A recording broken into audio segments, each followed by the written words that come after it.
बच्चों क्या लिखा हुआ है, course structure class 9 session 2021-22। Mic को म्यूट कर लो सभी लोग। ओके, देखिए आपको जैसा कि पता होगा, नहीं पता होगा तो मैं फिर से बता दे रहा हूँ। आपका स्पेशली 9th का मैं बता रहा हूँ, हालांकि ये सिस्टम 9, 10, 11, 12 चारों क्लासेस के लिए है। बच्चों आपके 2 एग्जाम मेन होंगे। अभी तक जैसे आपका एनुअल एग्जाम मेन काउंट किया जाता था, अभी तक इस सत्र से पहले तक आपका एनुअल एग्जाम होता था, उसमें पूरी बुक आती थी।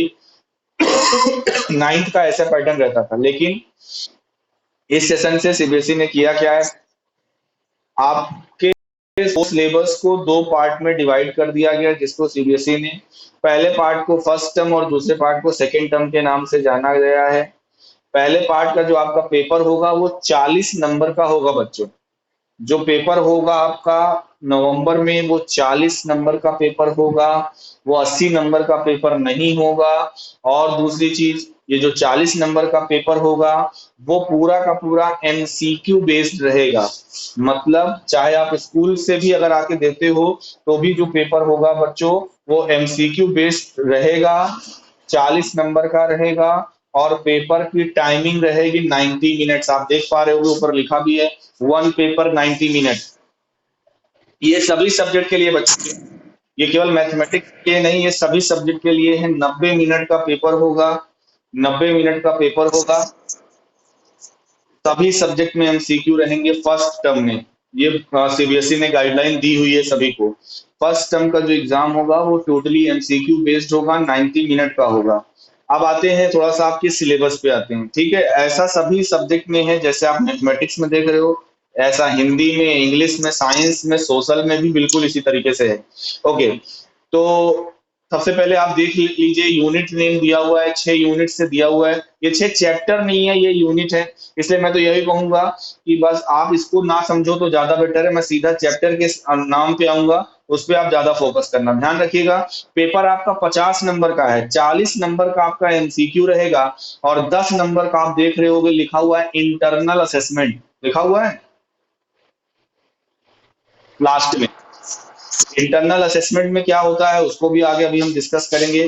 तो चलिए, आप देख रहे होंगे यूनिट में, देखिए आपका जो पहला चैप्टर है, जो इस टर्म में यानी आपका एग्जाम मान के चलो नवंबर या दिसंबर के मंथ में होगा, जिसमें आपको पूरी बुक नहीं पढ़नी है।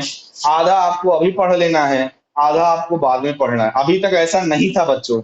भले ही 8th वगैरह में आप हाफ ईयरली और एनुअल की तरह देते थे, बट हम लोग जब 9th में एग्जाम कराते थे तो मार्च में जो एग्जाम होता था वो पूरी बुक से हम लोग लेते थे, आधी बुक से नहीं लेते थे अभी तक। लेकिन अब क्या किया गया है, इसको बांट दिया गया है।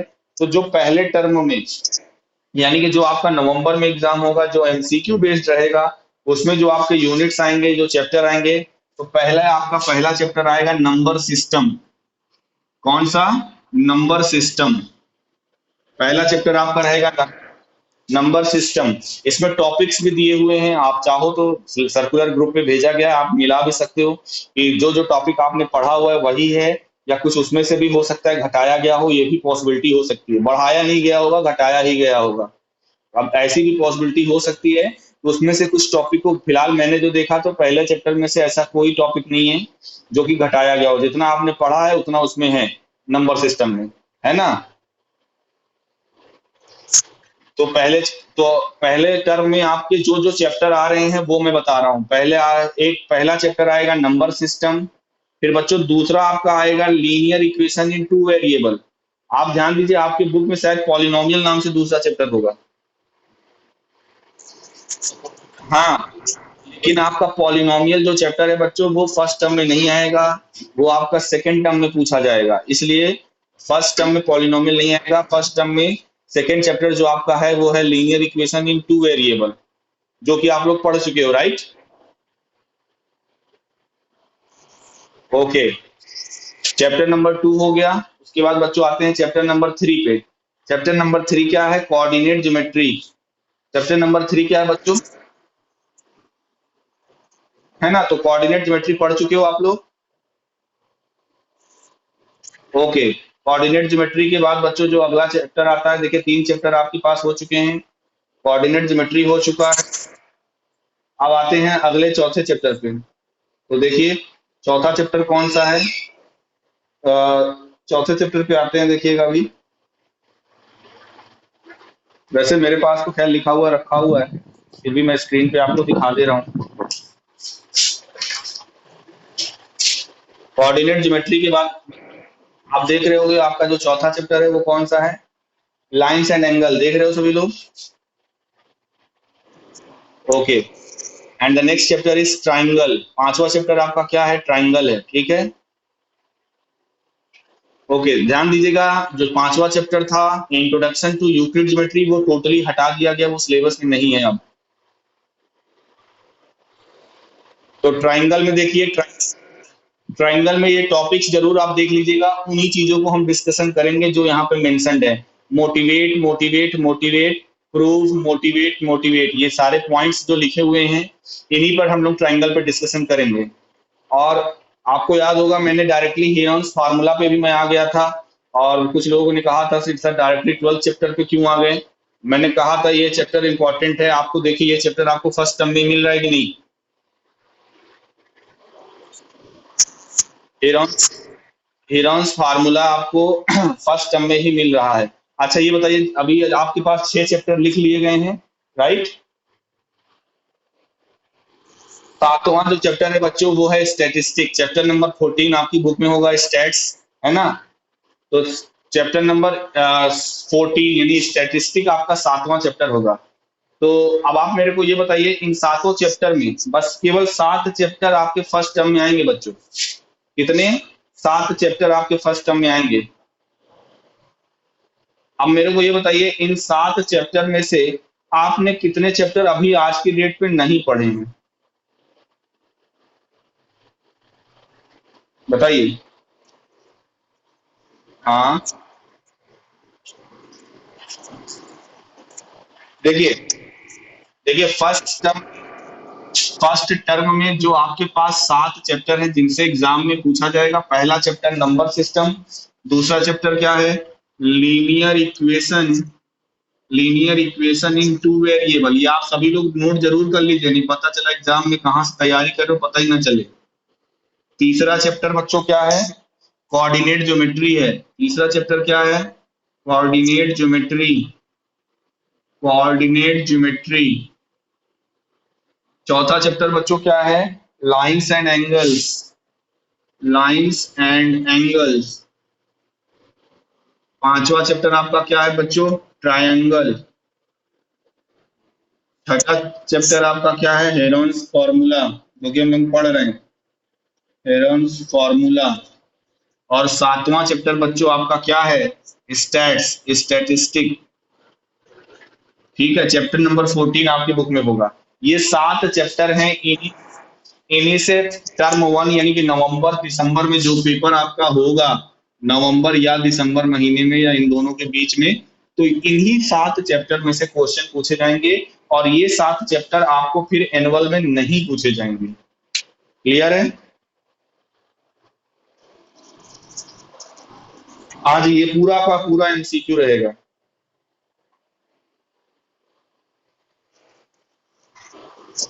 भाई नहीं, बोल तो दिया मैं, एमसीक्यू रहेगा। एमसीक्यू में मैं चाहूं जिस तरह से क्वेश्चन पूछ लो, आपके सामने बस ऑप्शन रहेगा। बिल्कुल, देखिए, नंबर सिस्टम पढ़ चुके हो, linear equation in two variable पढ़ चुके हो, कोऑर्डिनेट ज्योमेट्री पढ़ चुके हो, triangle sorry lines and angle पढ़ चुके हो, हेरोन्स फार्मूला पढ़ रहे हो, राइट? यानी अगर ये हेरोन्स फार्मूला खत्म हो जाता है तो इसके बाद आपके पास पढ़ने के लिए कितने चैप्टर बचे? 2 चैप्टर। हेरोन्स फार्मूला अगर हटा दो तो 2 चैप्टर बचेगी नहीं। और अभी आपका महीना कौन सा चल रहा है? जुलाई चल रहा है। सितंबर, अक्टूबर, नवंबर, दो। तो फिर क्या करेंगे फिर? अगस्त तक खत्म हो जाएगा तो करेंगे क्या? और हमने हमने तो इन 5 जो पढ़ाया है, हमने जो पढ़ाया है एक बार इनका 10-15 दिन रिवीजन भी करा दिया है, तो और भी अच्छा है आप लोगों के लिए। एक बार और करा देंगे, पूरा खत्म हो जाएगा तो। ठीक है, तो ये तो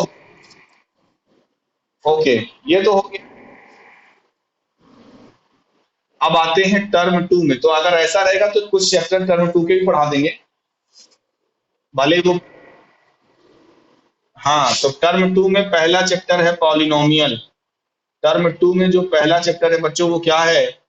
पॉलिनोमियल है। दूसरा चैप्टर दूसरा चैप्टर है बच्चों क्वाड्रिलेटरल। कौन सा? क्वाड्रिलेटरल। क्वाड्रिलेटरल। तीसरा चैप्टर क्या है? तीसरा चैप्टर है सर्कल। चौथा चैप्टर क्या है बच्चों? चौथा चैप्टर है कंस्ट्रक्शन। चौथा चैप्टर है कंस्ट्रक्शन। पांचवा चैप्टर क्या है बच्चों? Surface area and volume. Surface area and volume. छठा चैप्टर बच्चों क्या है? प्रोबेबिलिटी। प्रोबेबिलिटी। तो ये आपका टर्म 2 का सिलेबस है। दिख रहा है सभी को? टर्म 2 में ये 6 चैप्टर आएंगे जिसमें से आप ये अभी ही पढ़ चुके हो, राइट? पांचवा चैप्टर आपकी बुक में चैप्टर नंबर 13 होगा, हेरोन्स फार्मूला के बाद वाला, जिसका नाम है surface area and volume. Surface area and volume. ये सेकेंड टर्म का है। 6 चैप्टर सेकेंड टर्म में है बच्चों। पहला चैप्टर हम पढ़ चुके हैं, हमारे पास पढ़ने के लिए 5 ही चैप्टर बचेगा, जिसमें से बच्चों ये जो प्रोबेबिलिटी है, कंस्ट्रक्शन है, ये दोनों एक एक दो दिन के चैप्टर हैं। कंस्ट्रक्शन मान लो 2 दिन का, प्रोबेबिलिटी मान लो 1। हाँ, तो ये दोनों चैप्टर कंस्ट्रक्शन और प्रोबेबिलिटी तो मान के चलो टोटली 3 दिन के हैं, 3 लेक्चर के हैं। फिर बचा क्या? क्वाड्रिलेटरल, सर्कल और surface area and volume. Basically इन्हीं 3 चैप्टर को हमें पढ़ना है। तो कोशिश करेंगे, अगर इधर सिलेबस हमारा जल्दी खत्म हो जाएगा वो तो दिख रहा है, तो इन तीनों में से एक चैप्टर हम जरूर पढ़ा देंगे इधर ही, इससे पहले ही। हाँ, इनमें से तीनों में से एक चैप्टर पढ़ा देंगे ताकि उधर हमारे लिए आसानी रहेगी। ठीक है? लेकिन पेपर का पैटर्न बच्चों बिल्कुल क्लियर है। पेपर जो आपसे पूछा जाएगा टर्म 1 में वो केवल इन्हीं चैप्टर से क्वेश्चन आएंगे। टर्म 2 में केवल इन्हीं चैप्टर से क्वेश्चन आएंगे। 40 नंबर का क्वेश्चन यहाँ पर, मतलब 40 नंबर का क्वेश्चन पेपर यहाँ पर रहेगा, 40 नंबर का क्वेश्चन पेपर यहाँ पे रहेगा, और 90 मिनट का पेपर ये होगा, और 90 मिनट का पेपर ये भी होगा। लेकिन पहला टर्म जो है वो टोटली एमसीक्यू बेस्ड होगा, लेकिन जो दूसरा टर्म है बच्चों उसमें सब्जेक्टिव क्वेश्चन भी आएंगे। सेकेंड टर्म, इसलिए जितना अच्छा आप टर्म 1 कर लोगे, क्योंकि रिजल्ट जो आपका बनेगा बच्चों, देखो 10 नंबर इंटरनल इधर और पहले टर्म में होगा, 10 नंबर इंटरनल दूसरे टर्म में, तो 40 10 50 का ये, 50 का ये, 100 नंबर का आपका पेपर हुआ। तो दो, जितना अच्छा आपका इधर रहेगा उतना ही अच्छा आपका रिजल्ट बन जाएगा, क्योंकि आप जानते हो सब्जेक्टिव आपको मिलेगा तो थोड़ा सा दिक्कत आपको होगी। इसमें बोर्ड ने ये कहा है कि अगर सेकेंड टर्म की पेपर के दौरान, यानी मार्च अप्रैल में पेपर होगा सेकेंड टर्म, अगर उस दौरान अगर कोविड की सिचुएशन रहती है और स्कूल वगैरह नहीं खुलते हैं, तब जाकर ये पेपर भी बिल्कुल फर्स्ट पेपर की तरह एमसीक्यू पैटर्न ही होगा टोटली। नहीं तो नहीं तो ये सब्जेक्टिव होगा, कुछ क्वेश्चन इसमें एमसीक्यू रहेंगे, पर टोटली एमसीक्यू बेस्ड नहीं रहेगा। क्लियर है सभी को? हाँ जी, बिल्कुल बिल्कुल। वो सीबीएसई ने आपका दिल कुछ कर दिया है। और सोचिए, ये तो आप 9th क्लास में हो, जो आपके सीनियर जो 10th और 12th में है, यही स्कीम बच्चों पूरी की पूरी जो आप लोगों के लिए है, यही पूरी की पूरी क्लास 10th और क्लास 12th के लिए भी यही स्कीम, मतलब क्लास 10th और क्लास 12th के लिए भी बिल्कुल यही स्कीम है। तो उन लोगों के लिए सोचो कितना बेनिफिट होगा, वो अपना बोर्ड का रिजल्ट कितना बेटर कर सकते हैं। अब देखो, अब आपको हम जो तैयारी भी करवाएंगे वो इसी बेसिस पे करवाएंगे, एमसीक्यू बेस्ड क्वेश्चंस पे प्रैक्टिस ज्यादा करवाएंगे। अभी सोचो, हमने अभी किया क्या, अभी 4-5 दिन पहले पिछले मंडे को, हाँ इसी मंडे को सॉरी, हमने 10th और 12th में हमने सरप्राइज टेस्ट रख दिया था, वो भी टोटली एमसीक्यू बेस्ड। अब हम केवल केवल एमसीक्यू बेस पे ही प्रैक्टिस कराना चाहते हैं, क्योंकि चीजें हमको पहले से ही रहती है कि हाँ नहीं एमसीक्यू बेस कैसे। बिल्कुल बिल्कुल। अब कोशिश यही रहेगी कि बिना बताए आपसे टेस्ट लिया करें। अब बेनिफिट उनको ही मिलेगा जो लाइव क्लास करते हैं, ये आप ध्यान रखो, क्योंकि जो नहीं रखेंगे तो उनका तो बेड़ा गर्क होने वाला है।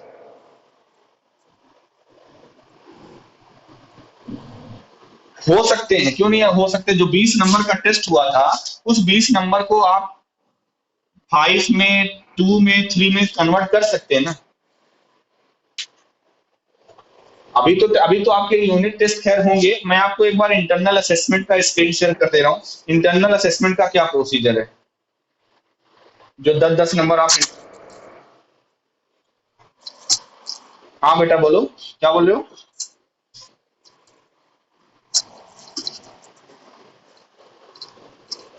40 नंबर का पहला टर्म होगा, 40 40 नंबर का दूसरा टर्म होगा।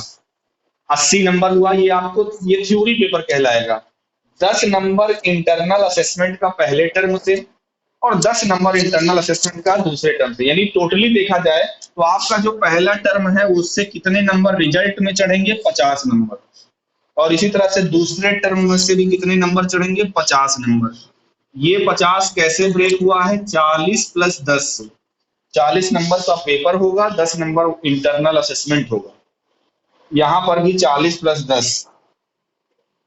क्लियर है। अब मैं, अभी बेटा आप देखो सीबीएसई है, पता नहीं क्या उसके मूड में आता है, वो कब चेंज कर दे हम नहीं कह सकते। हर बार रहे पिछले साल। बिल्कुल बिल्कुल। अगर ये पैटर्न चलता है तो नो डाउट बेनिफिट स्टूडेंट्स का होगा, और हमको तो पसंद आया है फिलहाल ये पैटर्न। अगर रहता है आगे तो और अच्छी बात है, और ना ही रहता है अगर तो नहीं। बिल्कुल सारे सब्जेक्ट का है, और आप लोग अपने class teacher, sorry subject teacher से कहिएगा, वो आपको जरूर एक्सप्लेन करेंगे। सर्कुलर कोशिश करूंगा मैं कि सारे सब्जेक्ट टीचर आज की डेट पे आपके व्हाट्सएप ग्रुप पे भेज देंगे। ओके। अब मैं आपको थोड़ा, हाँ बिल्कुल, उसी पे आ रहा हूँ। 10 नंबर इंटरनल असेसमेंट यहाँ पर भी है, 10 नंबर इंटरनल असेसमेंट यहाँ पर भी है। तो चलिए थोड़ा सा उसको देख लेते हैं एक बार, इंटरनल असेसमेंट का प्रोसीजर।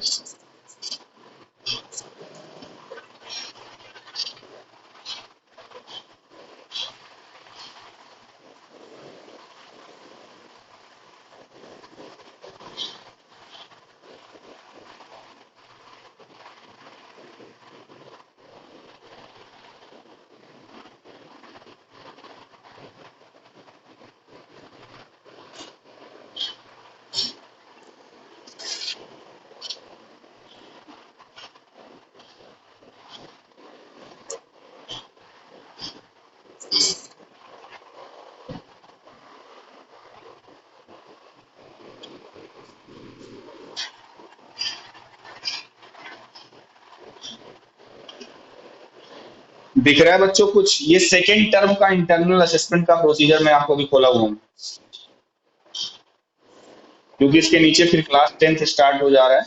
ये 9th का सेकेंड टर्म का इंटरनल असेसमेंट। देखिए अगर आप मार्क्स में देखिए, 3 2 2 3 ऐसे ब्रेक किया गया कि नहीं। ये सेकेंड टर्म का इंटरनल असेसमेंट का प्रोसीजर है। सेकेंड टर्म का इंटरनल असेसमेंट यानी कि जो 10 नंबर काउंट होना है सेकेंड टर्म का, वो किन किन चीजों से है देखिए जरा। बोला जा रहा है कि पीरियोडिक टेस्ट के कितने नंबर जुड़ेंगे बच्चों, पीरियोडिक टेस्ट कितने, 3 नंबर। अब देखिए ये जरूरी नहीं है कि एक पीरियोडिक टेस्ट हो, दो हो, 10 हो, उससे मतलब नहीं है। स्कूल वाले चाहे जितना पीरियोडिक टेस्ट कराएं, लेकिन उसका नंबर कितना काउंट होगा, 3 नंबर। मतलब अगर जैसे आपने कहा कि मान लीजिए सर 30 नंबर का टेस्ट हुआ, तो 30 नंबर के टेस्ट को हम कितने नंबर में कन्वर्ट करेंगे, 3 नंबर में कन्वर्ट करेंगे। ठीक है। अब फिर जो ये दूसरी चीज है मल्टीपल असेसमेंट, ये बहुत ध्यान से समझिएगा। मल्टीपल असेसमेंट और portfolio. Multiple assessment, multiple assessment और फिर क्या है, पोर्टफोलियो। दो दो नंबर के हैं ना।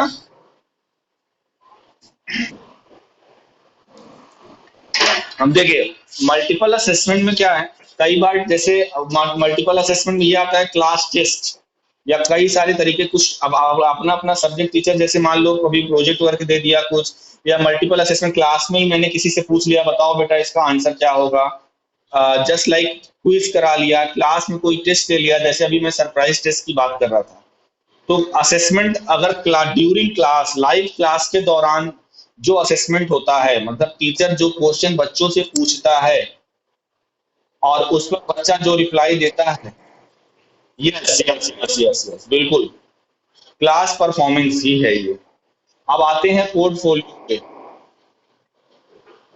हाँ, स्टूडेंट का क्लास में पर्टिकुलर सब्जेक्ट में उसने कैसा परफॉर्मेंस किया, कैसा। अब कई बार ऐसा होता है, मान लो हमने पूछा तो कोई पर्टिकुलर बच्चा ही रिप्लाई देता है, दूसरा बच्चा, उससे मैंने कई बार क्वेश्चन पूछा बट आंसर नहीं देता है, तो उसका क्लास परफॉर्मेंस जीरो रहेगा। ओके, अगला है पोर्टफोलियो। पोर्टफोलियो बेटा इससे पहले 5 नंबर का होता था, अब देखिए ये 2 नंबर का है। पोर्टफोलियो क्या होता है? पोर्टफोलियो में बेसिकली होता क्या है कि एक्टिविटी को काउंट किया जाता है। एक्टिविटी का मतलब कंपटीशन। कई बार स्कूलों में ऐसा होता है, अभी तो चलो ऑनलाइन चल रहा है, मे भी ऑफलाइन भी मौका मिले। सीबीएसई कई सारे सर्कुलर भेजती है जिसमें वो एक्टिविटी करवाती है, आपसे कंपटीशन करवाती है, ऐसे कंपटीशन हो गया या राइटिंग कंपटीशन हो गया। और पिछले साल आर्यभट्ट गणित चैलेंज 2 सालों से हो रहा है, आर्यभट्ट गणित चैलेंज के नाम से कंपटीशन हो रहा है। तो सीबीएसई के सर्कुलर पे जो कंपटीशन होता है, अगर सीबीएसई ने नहीं कोई कंपटीशन कराया और स्कूल ने कोई कंपटीशन कराया, जब मान लो ये मैथ का है, तो मैथ से रिलेटेड अगर हमने कोई कंपटीशन क्लास में किसी दिन कराया, वो क्विज के फॉर्म में भी हो सकता है या किसी सर्कुलर से रिलेटेड हो सकता है, तो उसके 2 नंबर है पोर्टफोलियो के। और सबसे last, student enrichment activities practical work. Practical work तो फिलहाल जब तक क्लास नहीं चलती है तो उसमें तो आप भूल ही जाओ। हाँ, लाइव क्लास के दौरान कुछ एक्टिविटी से रिलेटेड आप क्वेश्चन का आंसर दे सकते हो। और दूसरी चीज बच्चों, नोटबुक। सब्जेक्ट एनरिचमेंट में आपकी परफॉर्मेंस भी देखी जाती है, आप कितना करते हो, कितना एक्टिव हो आप उसमें। मतलब नोटबुक वगैरह, जैसे मैंने कहा कि जितना मैंने बोला है आप उसकी नोट्स बनाकर रखिए। तो नोटबुक वगैरह अगर आप प्रॉपर वे में मेंटेन रखते हो, उस सब्जेक्ट में आपका एनरिचमेंट दिखता है, तो 3 नंबर।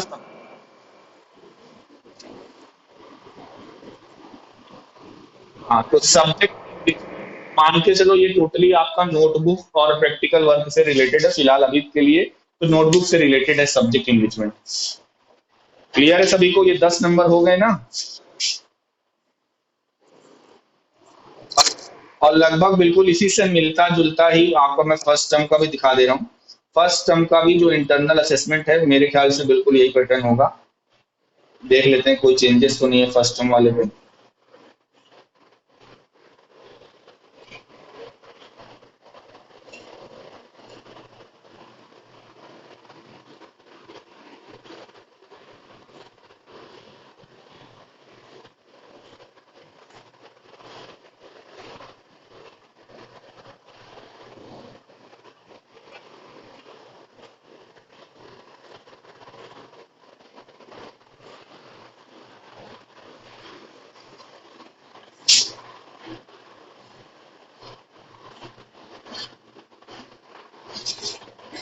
ये बच्चों आपका फर्स्ट टर्म का 10 नंबर दिख रहा है,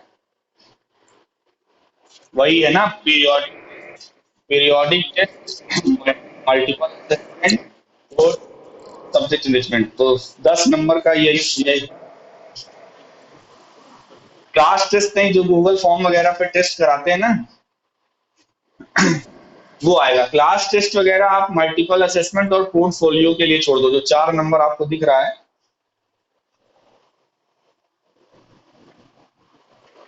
बिल्कुल बिल्कुल बिल्कुल बिल्कुल बिल्कुल। तो ओवरऑल ये है पैटर्न, और मेरे ख्याल से मैंने अच्छी कोशिश की, समझ में आया होगा सभी लोगों को, है ना। रिकॉर्डिंग भी, तो नहीं समझ में आया होगा, जिसको नहीं समझ में आया होगा रिकॉर्डिंग भी देख सकते हो, रिकॉर्डिंग भी डल जाएगी। ओके, आपको फिलहाल अब आपका टारगेट क्या है? ये जो 7 चैप्टर आपको दिख रहे हैं, पहले तो हम इन पे फोकस करेंगे, जिसमें से अभी हम लोग हेरॉस फार्मूला पढ़ रहे हैं, उसके बाद ट्राइंगल और स्टैटिस्टिक, ये 2 पढ़ने हैं। तो हेरॉस फार्मूला पढ़ने के बाद बच्चों मैं पहले आपको स्टैटिस्टिक पढ़ा दूंगा, तब आप लास्ट चैप्टर आपको मैं ट्रायंगल पढ़ाऊंगा। ठीक है, ये हेरोन्स फार्मूला आपका मान के चलो 1 या 2 लेक्चर का बचा हुआ है, 1 या 2 लेक्चर में हेरोन्स फार्मूला खत्म हो जाएगा। तो चलिए देखते हैं, हेरोन्स फार्मूला हम लोग कल पढ़ रहे थे और पहली एक्सरसाइज उसमें खत्म भी कर दिए थे। टाइम है अभी कि नहीं? तो रहने रहने दो बेटा, आज रहने दो, नए नए दिन से स्टार्ट करेंगे, ठीक है।